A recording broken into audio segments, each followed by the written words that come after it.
All right. Good day. Welcome to this video. Now, in this video, we're gonna start a new topic, grade 11, called electromagnetism.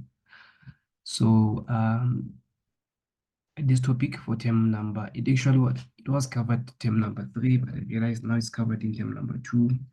So it needs about 3 weeks, but we can do we can do less than 3 weeks.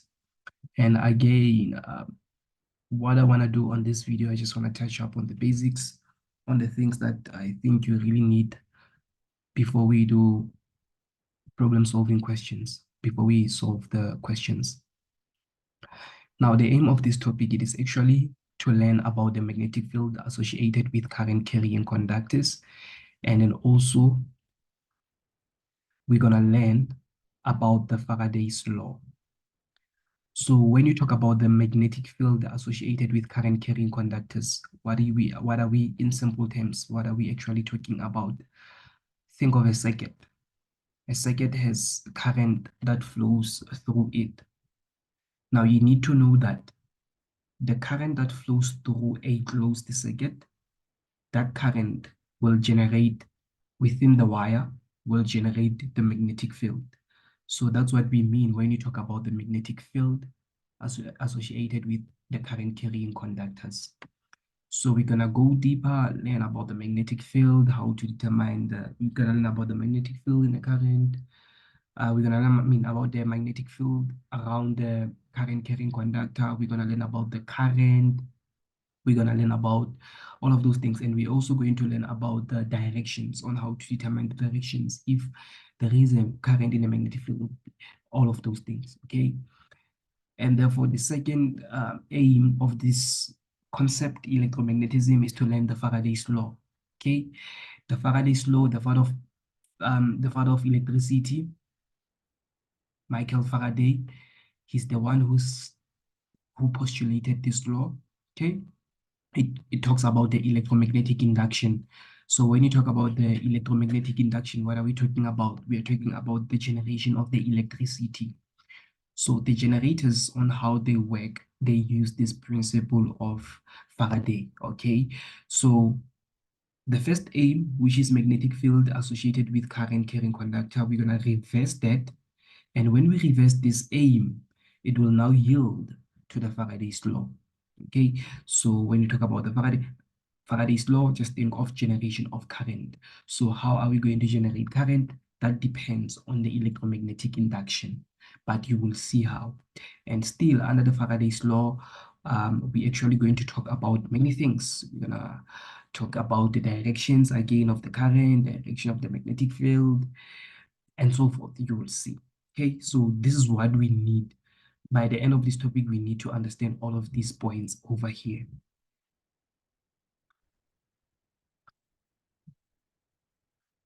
Now, let's have a look at this introduction, where we actually going to talk about electromagnetism, okay? This is the introduction part. So, like I said, if you have a current carrying conductor, and we know that, let's take this to be a current carrying conductor, it's a wire, right? It's a wire connected to a closed circuit, and there will be a flowing current within that circuit. So when the current flows through this wire, and this will be the direction of the current, meaning in this case, we say the current, it is flowing out of the page. Here's a block over here, which represents the current. So let me try to draw a circuit to actually show you what do I actually want to explain to you. Say, for example, we have a circuit just like this, okay? And our circuit, it is actually closed, right? And we know that the current will always move from positive terminal to negative terminal, meaning this will be the flow of current within this closed circuit. Now, let's take this part to be this part over here, meaning I'm just going to magnify, or I'm just going to zoom this part to look like this. Now, we can see that the current in this current carrying conductor, it is actually flowing upwards.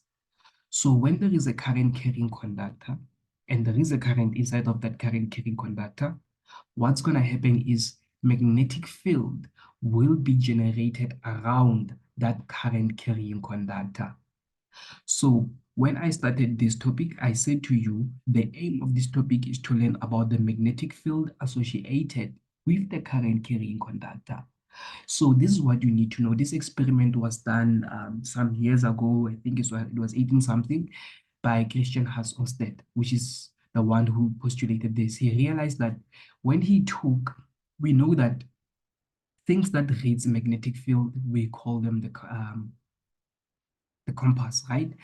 So he took the compasses and then he placed them next to a circuit that has a current flowing inside of it, right? He took compasses and placed them to a circuit that has a current that is flowing within or inside of that circuit. And then he started to realize that these needles, they were deflecting. And we know that the only way for needles to deflect, it is when they detect the magnetic field, right? I mean, like, for example, if you want to move to any cardinal point, you want to go to north, you want to go to south, you want to go west, east, you use the compass, and the compass will direct you which direction is north, which direction is south, and all of those things. So we know that the compass, it is mainly designed to detect the magnetic field. So, I mean, like, this guy, he got fascinated by about this whole idea when he realized that, man, how is it possible that I have a circuit and the needles are deflecting? For a fact that these needles were deflecting, that was an indication to show that there is a magnetic field around this circuit. Then that's when he started to realize, oh, that means current can generate magnetic field around it. And therefore, Faraday came along and he reversed the idea of Christian Hans Ørsted. And he said, okay, if Christian Hans Ørsted states that the current can generate magnetic field, that means magnetic field can also generate current.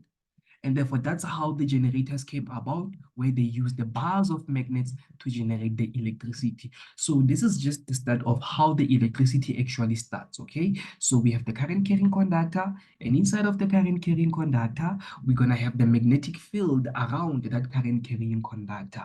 And therefore, that's how it works, okay? So in this case, we're gonna talk about the direction of the magnetic field that is going to be formed around the current carrying conductor, and we are also going to learn about the direction of the current inside of the current carrying conductor. They go hand in hand, and in order for us to decide on the directions, we're going to use the right hand rule.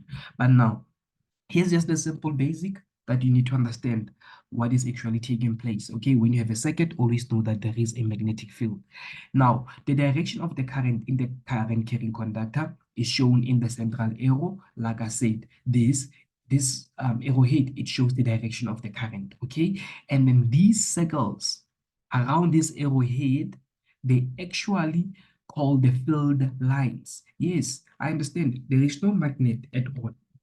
And we know that in order for us to have magnetic field lines, it's when we have a bar of magnet.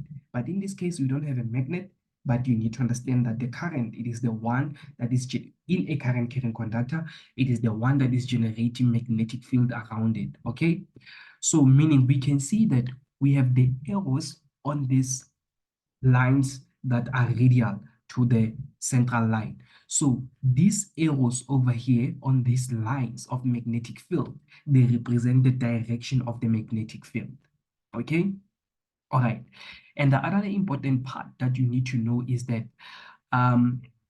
similar to the situation of the electric field lines, the greater the number of lines, or the closer they are together in area, the stronger the magnetic field, which is true. When the magnetic field lines, they are close to one another, that indicates the stronger magnetic field, okay? But if the magnetic fields are far apart from one another, that shows a weaker magnetic field. You know this from when we take a bar of magnet, for an example, say this is a bar of magnet, we have north and then we have south, right? We know that our field lines, they'll always move from north to south, right? From north to south and so forth. Now I want to show you something, okay? Now I want to show you something. Now this is what I want to talk about.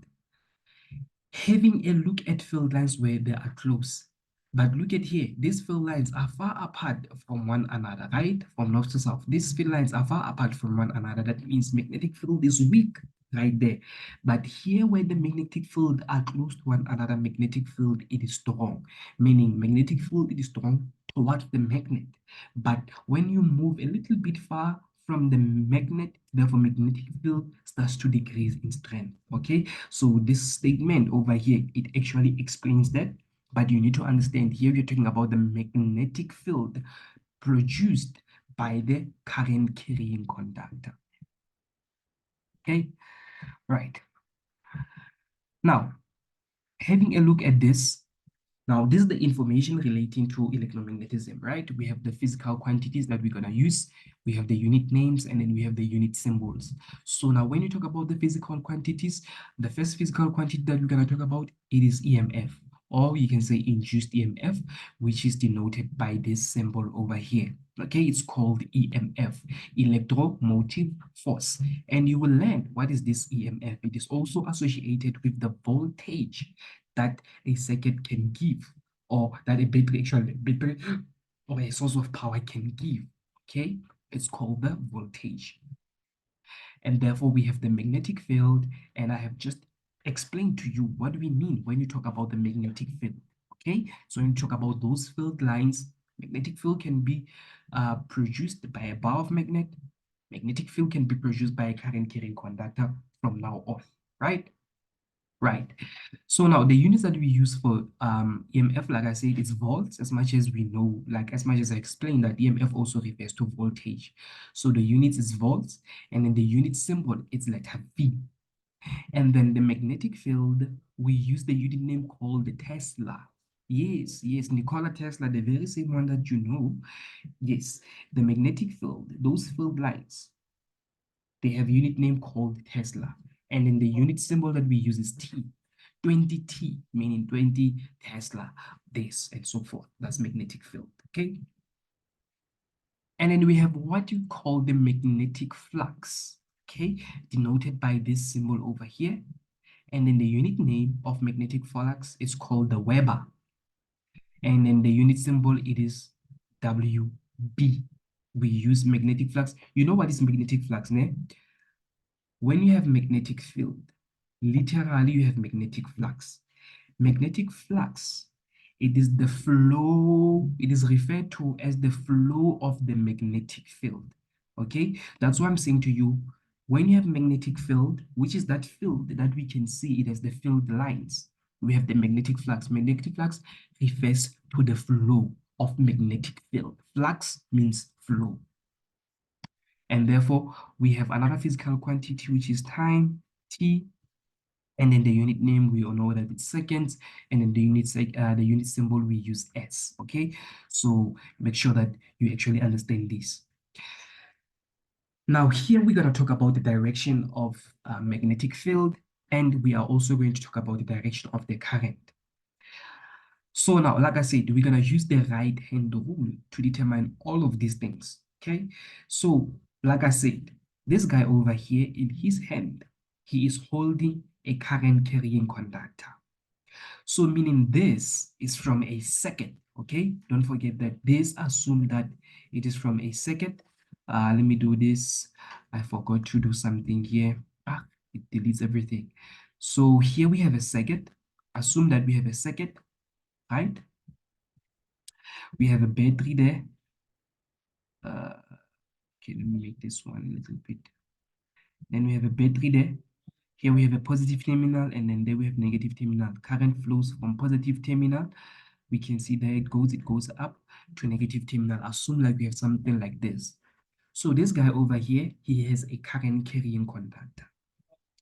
Now in this case, in order for us to determine the direction of the magnetic field, I just showed you that magnetic field has a direction, but we never learned on how to determine the direction of the magnetic field. Now we're gonna learn that.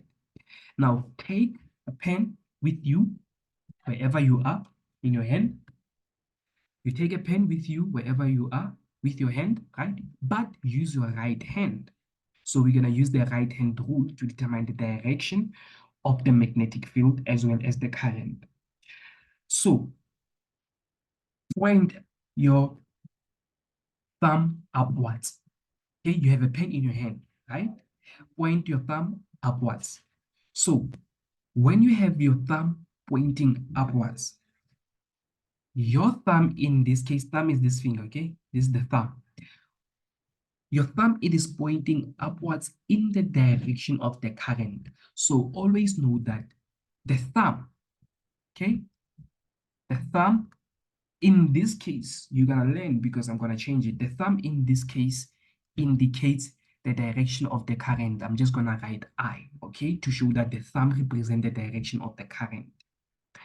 And therefore, we have the curled fingers. How many curled fingers do we have? 4. They are curled around what? They are curled around your pen. Remember, your pen represents your current carrying conductor. So meaning your curly fingers, they are curled around your pen. So that means in this case, our curly fingers, it is the index finger, the middle finger, the ring finger, and the pinky finger. Those are your curled fingers. So your curled fingers, they represent the direction of the magnetic field. Okay? So that means the curled fingers, your curled fingers, they're gonna represent the direction of the magnetic field, which is letter B. Remember, magnetic field, it is denoted by letter B. So now, let's talk about this then. We say that thumb represent the current using the right hand. Please do not use your left hand. Your thumb represent the current. Your 4 curled fingers, they will represent the direction of the current. I hope that makes sense. Now we're gonna learn on how to determine the current using the very same principle, okay? So now, okay, let me do it right now. Because I see here it's not written, eh? So now, when you have a current moving upwards, we say the current, it is moving out of the page, okay? And when the current it is moving out of the page, let me do like this. Let's say our current, it is actually moving upwards. So when the current, it is moving upwards, we say it is moving out of the page, right? It is moving out of the page. So when the current it is moving out of the page, where will be the direction of magnetic field point, right? We need to learn that using the right-hand rule. So now we represent the magnetic field using the circular circles, but I'm gonna draw them down like this. Ne? So when the current is moving out of the page, okay, we use a dot. We use a dot. When the current is moving out of the page, we use a dot. So now I'm gonna draw a dot over here. So this is the central line of the current coming towards me. You can say it is moving out of the page or it is moving towards me, the observer. So, and therefore, I'm going to draw the circular lines around this dot. I'm going to draw a circular lines around these dots. Now, these circular lines, they are actually going to help me to determine the direction of the magnetic field. So when the current it is moving out of the page or it is moving towards me, where will magnetic field move? So now remember, take your curled fingers, point that pen directed to you, right? Make sure that the pen it is looking at you, and therefore use the thumb finger to point yourself, right? To point yourself. And then look at the curled fingers. Where are the curled fingers actually curling? They are curling moving in this direction. They are curling moving in this direction. Okay? Remember, this is you. You are pointing yourself, right? You took your hand and then your thumb, it is actually looking you. You're pointing yourself with your thumb, right? And then when you're pointing yourself, the magnetic field, the curled fingers will represent the magnetic field, the direction of the magnetic field. So that means the magnetic field in this case, where is magnetic field moving? So to determine the direction of magnetic field, we use the clockwise or the counterclockwise, okay? Use the clockwise or anti-clockwise. Counter or anti is the same thing, or anti, doesn't matter how you pronounce it. So now, when the direction, when the current is moving out of the page, which is towards you, where will be the direction of the magnetic field. I mean, the magnetic field will move in opposite direction of the clock. We know that the clock counts from 1, 2, 3, 4. Imagine your clock in your mind. So this is not the direction of the clock. This is not how a clock moves. So we call this counterclockwise. So that means when the current it is out of the page, or when the current it is towards you, the observer, we use a dot. So this dot represents the current, right? And therefore, now use your right-hand rule to determine the direction of the magnetic field. You're going to say, in this case, magnetic field will move counterclockwise or anti-clockwise, okay? So here we have the clockwise,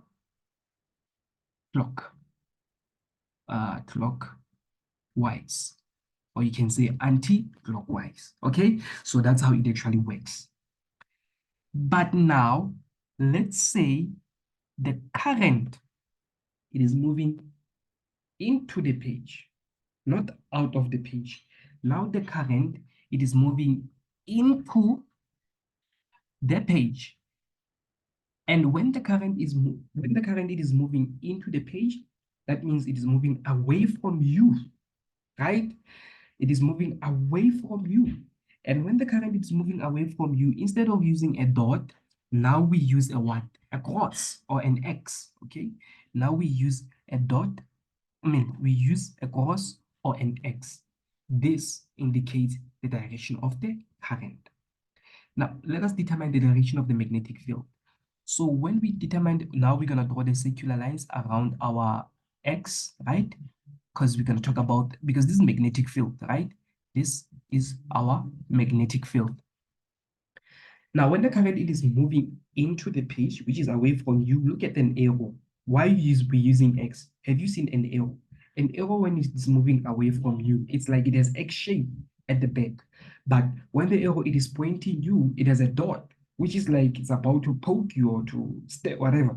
So that means here it is into the page, which is away from you, the observer. This is the X of an arrow showing it is moving away from you into the page. And therefore, to determine the direction of the magnetic field, because these circular lines, they represent the field lines. Remember, take that pen once more again. Take your thumb and then point this thumb away from you. Don't point the thumb into your face. Ne? Don't point the thumb into your face. Point the thumb away from you. When you point the thumb away from you, where are the curl is going to head a little bit, it's fine. But when you point the thumb away from you, where are the curled fingers actually moving? The curled fingers now, they are moving in this direction, right? They are moving now in this direction, in a clockwise direction. So that means in this case, when the current is moving away from you or into the page, we have the clockwise direction of the magnetic field. So that means our B, which is magnetic field, will be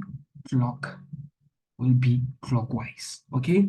So in this case, you're using the right hand rule. Don't use your left hand. Like I said, use the right hand, your right hand. In this case, when you're using the right hand, we use the right hand, it's either to determine the direction of the current or to determine the direction of the magnetic field. And there are many instances where we're going to learn on how to determine the directions of the current, the direction of the magnetic field. Many cases, but you will see, okay? And I hope this makes sense. Right. Now, this is what is happening. Now we're going to talk about the electromagnetic induction. When you talk about the electromagnetic induction, like we see over here,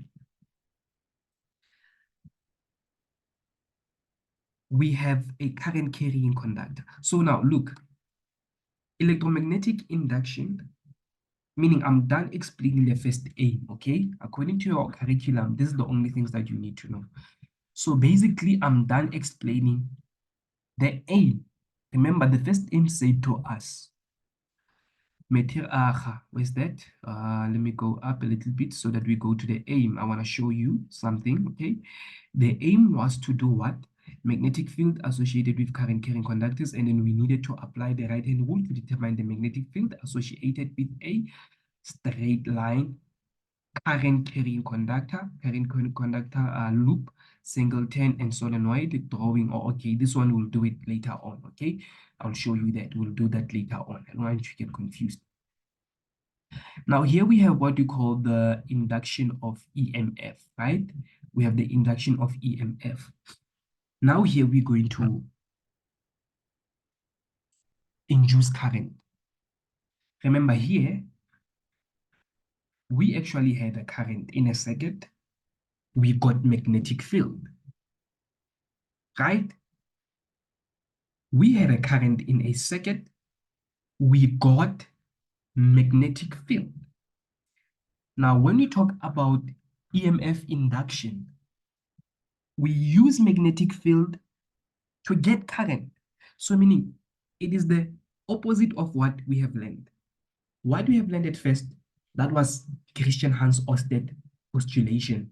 Michael Faraday, he said that, oh, that means magnetic field can form current. Christian Hans Ørsted said current can form magnetic field. That's why I said to you, a current carrying conductor will always have magnetic field around it. Now, let's talk about the Faraday then. Faraday said, oh, here we do not have a current. We want to form current. Okay, so here we have a closed circuit, and then it has the ammeter over there connected. We know that ammeter actually reads the current that flows in a circuit. But because we don't have a current that is flowing inside of this circuit, then how are we going to form a current? That's strange, right? I mean, like this circuit, it is not connected to a battery. It is not connected to any power source. But how is this circuit going to be able to carry current in it? We're just going to use a bar of magnet. And right now to you, it sounds impossible because you've never thought of that. Actually, this is how electricity is produced. This is the basic of understanding where does electricity actually comes from. So here we have a bar of magnet. So what we're going to do is within the surface of this circuit, we're going to insert a bar of magnet having a constant or continuous motion in and out, in and out, in and out, inside of the circular, inside of this center of the circuit. Okay, so we're gonna have the constant motion. We're gonna push this bar of magnet inside of this. It's gonna go inside, and then we're gonna pull it again out, in, out, in, out, in, out, in, out, in, out, in, out, in, out, in, out, and you will see that the ammeter will start to read the current that is actually flowing inside of this circuit. So normally we use the galvanometer to do what? To investigate this, perform this investigation. So when you use a bar of magnet, the magnetic field around that bar of magnet will induce the current inside of this current carrying conductor. That's what you need to know. Because the basic on how this current is being propagated, it's where we're going to talk about the body conventional current and all of those. I'll teach you that when you get in grade 12, when you do the topic called electrodynamics. For now, the only thing that I want you to understand is that when you have a continuous or the constant motion of a bar of magnet in and out of the coil, you will get the current. This ammeter over here will read or will indicate that there is a current inside of this circuit. Okay? All right. Now, when you talk about the magnetic flux, like I said, what are we talking about? We are talking about those field lines, the flow of those field lines, right? And then the formula that we use to actually calculate the magnetic flux is this one. We're going to say phi is equals to B multiplied by A multiplied by cos theta. But now, calculating magnetic flux, remember what is magnetic flux, right? The field lines that goes through the surface area of this circuit. So when you talk about theta, we are talking about the angle between the magnetic field and the normal of the loop of area. Now, when you talk about the normal, we are talking about the perpendicular force of our loop. In this case, our loop is this circuit over here. The closed circuit is our loop, right? So it has an area, right? How are you going to calculate the area of this loop? If it's rectangular or if it is square, you know what to use to calculate the area of this loop over here, right?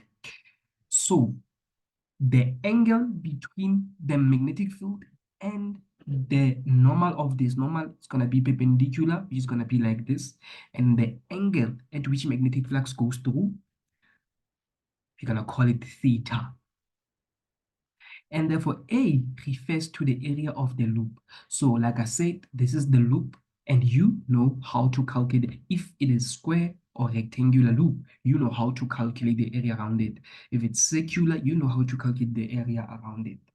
Because here's the thing, magnetic flux can be this huge, but we only, in fact, magnetic field can be this huge, but we want only magnetic field that goes through the area. So the magnetic field that goes through the area, we call it magnetic flux. So meaning other field lines that are not associated with this area, they're not gonna produce current inside of this circuit. So only magnetic flux that goes through the surface area of the loop, we call it magnetic field.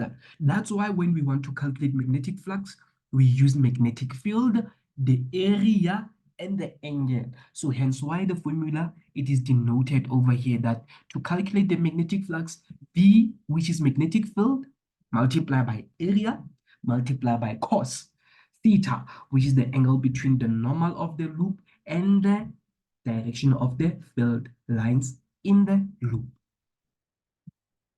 And therefore, the units that we use for magnetic flux, as much as I've started with this, I said it is Weber, which is WB. Okay? This is what we call magnetic flux. Okay? Very important. Now, let's talk about the law of Faraday, Faraday's law of electromagnetic induction. So mathematically, how do we represent this law of Faraday? We use this formula over here, okay? So this formula right here, it is the formula that we use for Faraday's law of electromagnetic induction. But in words, how do we state this law? We say that the EMF or the EMF, some they call it EMF, the EMF produced around a loop of a conductor is proportional to the rate of change of magnetic flux through the area A of the loop. This can be stated mathematically like this. Now, look, let me try to explain this law, how it works. Ne? Faraday said that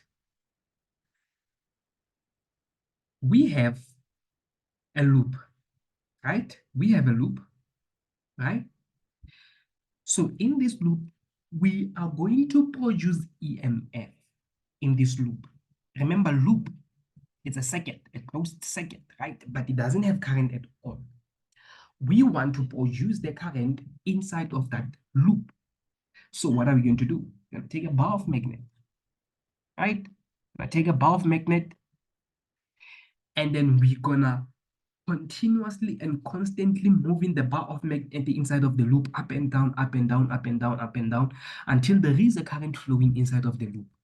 So Faraday says that the EMF simply refers to voltage, which is the energy per unit charge. That's what you mean when you talk about the voltage, because current depends on the voltage. Without the voltage, there won't be formation of current, because remember, current is the flow, the rate of flow of charges.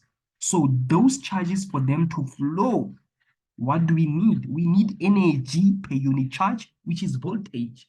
So meaning that energy is going to kickstart the charges to flow inside of the circuit. The moment those charges flow inside of the circuit, now we have a current. Hence why we say current depends on voltage, which is called the EMF, okay? So when I say current or when I say voltage, just know I refer to just almost the same thing, okay? So that means for a current to be formed inside of this, or EMF to be formed inside of this, we're gonna move the magnet, right? Constantly up and down. So Faraday said that the EMF produced around this loop, when we do that constant motion, the EMF produced inside of the loop, it is proportional to the rate of change of magnetic flux. What is magnetic flux? I said to you, magnetic flux, it is a specific magnetic field. It is magnetic field that goes through the area of the loop, not the magnetic field that goes outside of the area of the loop. That's why we call it magnetic flux, because it is a specific magnetic field. So that means the EMF, if we produce this EMF, say 2 times more EMF is being produced, that means we need 2 times rate of change of magnetic flux. Why do we say rate of change? It's because the magnetic flux, it is continuously changing, because like I said, when we move a bar of magnet in and out, in and out, in and out, what is happening with the magnetic flux? The magnetic flux, it is changing. But because we are referring to rate, we are also talking about the time that takes place while we are changing the magnetic flux. Okay? Okay, 0, something seconds, because we are doing that fast because we want current. Okay, and this is quick, it's not that slow, but you will see as time goes by. Maybe I'll try to upload some videos where I show all of these things. I actually have done experiment. I will share that video of experiment here so that you guys can see. Okay, so that means that's what is basically happening through this area. So now the strength of magnetic field that's gonna go through inside the loop depends on what? So now it depends on the strength of the bar of magnet that we are going to use. It's not a rocket science. We understand that that's simple. To have a greater magnetic field, you need a stronger magnet, or you need a bigger magnet to have a greater magnetic field, right? So here they say to us the number of circuit loops again. Whether you want to form magnet, right? You need more. If you have a current in a current carrying conductor to form a greater strength of magnetic field, it's either you need more current inside of the current carrying conductor, or you need more number of turns of your loop. Okay, that's how it actually works. But in order for us to, here in this case, to have a greater strength of current, what do we need? We need, or to have a greater strength of EMF, we need more number of turns. Okay, we need more number of circular loops. I mean, this loop, we need more turns because it's a coil. We use a coil to form this loop. We don't want a single loop. In fact, you can use a single loop, but if you use many number of loops as a coil, and therefore we're going to have a greater current or a greater EMF produced in this current carrying conductor. Okay. And therefore, don't forget, we have already spoke about this, that magnetic field, it is measured in units Tesla, T, right? And apparently in this formula, if you have a look at it, we have negative sign. So this negative sign, it indicates the direction, okay? And that the induced EMF tends to oppose the changing in magnetic flux, which is true. You know why? What does this negative sign mean? It's a little bit challenging, but I'll try to explain it so that you can understand. The negative sign in this equation, it means that, remember, we want to produce current. What do we use? We use magnetic field, right? We use magnetic field to produce current. But remember, the current itself will produce another magnetic field, okay? So the magnetic field that we use and the magnetic field that is going to be produced by the current carrying conductor, they're going to oppose each other. So hence why we have the negative there. Hence why here they say to us the minus sign indicates direction, and that the induced EMF tends to oppose the change in the magnetic flux. So mean the induced EMF will oppose the change in magnetic flux. How would EMF oppose? Is because EMF has magnetic field as well. Okay, so that's how it actually works. And then here we're gonna determine what the directions are. This is where we're gonna learn on how to determine the directions. Okay. So here we have what you call the solenoid. It's a circuit, right? It's a circuit. Doesn't have a switch open or whatever or anything. So it's a circuit that is closed. And then here at the center, we have what we call the solenoid, okay, which is a number of tens of coils. It's a solenoid. You can search it on a Google so that you can see the real picture on how a solenoid actually looks like. So here we have a solenoid. And now in this solenoid, we actually going to insert a bar of magnet inside of this solenoid. Why? Because we want to induce current. We're still under the Faraday's law. This is how actually Faraday performed his experiment. So here we have the galvanometer, or you can have ammeter, anything, or multimeter, as long as it's something that will read there is a current or there is a voltage in this circuit. Does not matter. Now, when we have a solenoid like this, and then we have a bar of magnet like this, where is the bar of magnet moving? The bar of magnet, it is moving inside of the solenoid. That's the first thing. But a bar of magnet, it is approaching a solenoid with which pole? We know a bar of magnet has two distinct poles, the north pole and the south pole. So a bar of magnet is actually moving inside of a solenoid with a north pole. Now again, this is again where we're gonna use the Fleming's right-hand rule to determine the directions. Ne? To determine the directions. But now this is what I want you to understand. Okay, this is what I want you to understand. The thumb finger in this case will now remember, don't confuse these things because now I'm teaching you different things. In this case, a thumb finger will represent the direction of the magnetic field. I know at first I say the thumb finger represents the direction of the current. Yes, in that content that I told you. But now in this case, be careful because here it's EMF induction. There, we're forming current. I mean, we're forming magnetic field. Here we are using magnetic field to form the current. So here, the thumb, your thumb will represent B, which is the magnetic field, right?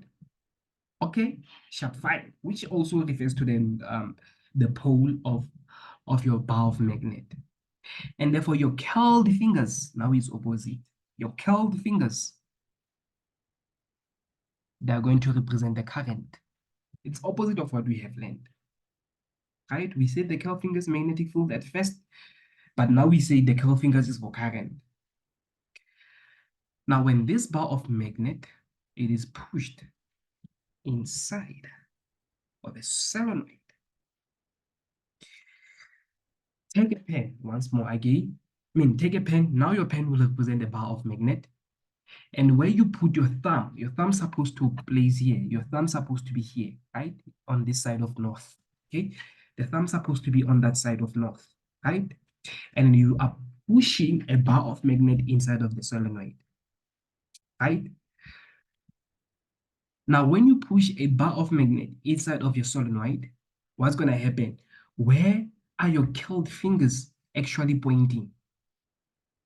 Now, be careful on how this solenoid actually it is designed. Now, your curled fingers, they're actually wrapped up around this bar of magnet, right? So, before I can even talk about the direction, I want you to look here. Which is the front part and then which is the back part? You need to be able to see that, okay? So now when we have a look at here, we see that this is where this is going to be at the back, okay? This part over here is going to be at the back, né? This is going to be at the back, and then this is going to be at the front. Can you see this part? This is at the front. This one is at the front. This one is at the front. This one is at the front. This one. So when your curled fingers are wrapped around your bar of magnet, your current will move in this direction. Your current in a solenoid, it will move in this direction, meaning the current in this case is going to come towards you. In front, it's going to come towards you. At the back, it's moving upwards, meaning it's going to arise over here, and then here it's going to go inside of the page. Here it's going to be out of the page. Here it's going to be inside of the page. Here it's going to be out of the page, inside of the page. Out of the page, inside of the page. Okay, so in this case, be careful. Your thumb represent B, your 12 fingers, they will represent your current. If you really do not understand, make sure that you leave a comment under the comment section below, and we will also do the examples when we meet.